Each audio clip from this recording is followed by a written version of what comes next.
In the last video, we looked at how your brain filters reality before it reaches you, removing information that doesn't match the internal model it's protecting. And we ended with a question that most people find more uncomfortable than the filter itself. Why is that model so difficult to update, even when you know it needs to change? That's what this video is about. Not how to think differently. Not how to be more open. But the actual neurological conditions under which a brain that has run the same model for years finally begins to run a different one. Because the answer is not what most people expect. And once you understand it, the reason you've struggled to change in the past stops looking like a personal failure and starts looking like a systems problem. Your brain does not update its model because you want it to. It does not update because you understand something new. It does not update because you made a decision, set an intention, or finally felt ready. Those things can accompany change. They do not produce it. The brain updates its model when, and only when, it has accumulated enough evidence to trust a new prediction more than the old one. And trust, in neurological terms, is not a feeling. It is a threshold. A point at which the new pattern has activated often enough, consistently enough, and safely enough that the system begins to treat it as reliable. Here's the part most people miss, and it explains why almost every approach to change eventually stalls. The brain has two separate responses to new information. The first is cognitive. Your conscious mind evaluates the information, finds it credible, and updates its understanding. This happens quickly.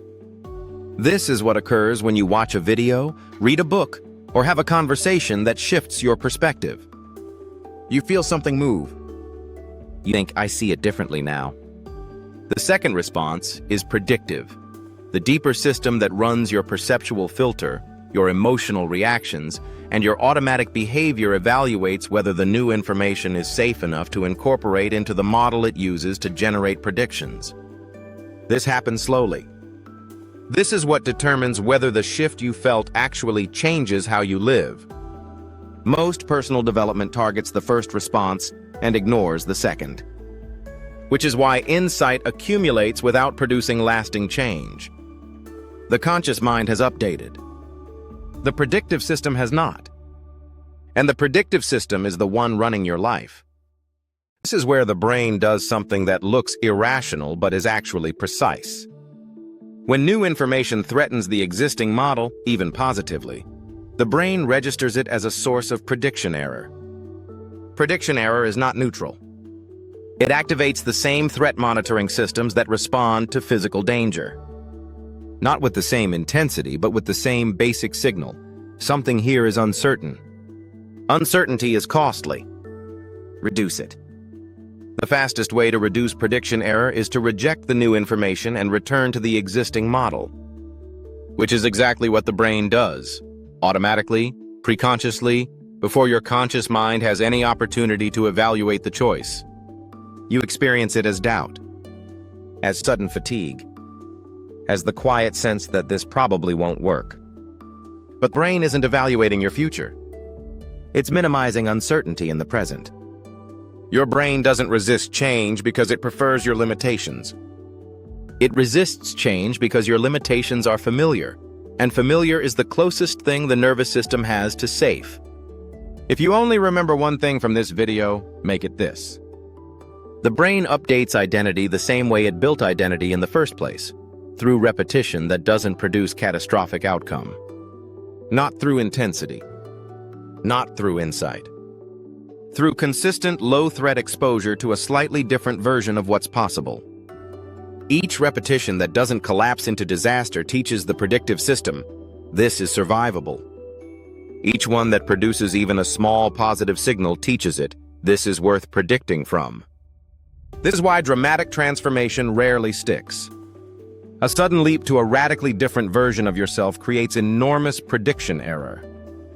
The system doesn't integrate it.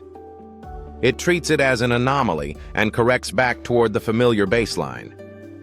The same mechanism that prevents real change also prevents false change from taking hold, which means the system is working correctly. It just needs a different input. And now it gets uncomfortable. because this means the strategy most people use is almost perfectly designed to fail. When people feel stuck, the instinct is to increase pressure. More discipline. More accountability. More intensity. And intensity can produce results, temporarily. But it does so by overriding the predictive system, not by updating it. The moment the pressure drops, the system returns to its prior predictions. Because those predictions were never revised. They were suppressed. Suppression is not the same as change. Suppression is effort applied continuously to hold a system in a state it keeps trying to leave. It is exhausting by design. And it ends the moment the effort becomes unsustainable, which it always does. The alternative is not passive. It is precise. Instead of overriding the system, you give it new evidence at a rate it can integrate without triggering maximum threat response. Small behavioral shifts repeated consistently. Outcomes that slightly contradict the existing model without catastrophically violating it. Environments that introduce new predictions gradually rather than all at once. Each piece of evidence that survives without collapse updates the threshold slightly. The system begins to include the new pattern in its predictions. Not as the dominant model, not yet, but as a possibility worth tracking. And as the possibility accumulates evidence, it becomes a probability. And as the probability solidifies, it becomes the new baseline. This is what identity change actually looks like from the inside. Not a moment of transformation. A gradual normalization. The new behavior becomes slightly less effortful. The new environment becomes slightly less alerting. The new version of you becomes slightly less surprising to the system that monitors your coherence. And one day, without a clear starting point, the old prediction no longer fires first. That is not a metaphor for change. That is the mechanism of it. Which means the question worth asking is not, why can't I change? The question is, what evidence have I been giving my predictive system? And at what rate? And how much of it has been safe enough to integrate rather than reject? Because the system is not broken. It is doing exactly what it was designed to do. It is protecting coherence until the evidence for a new coherence becomes undeniable.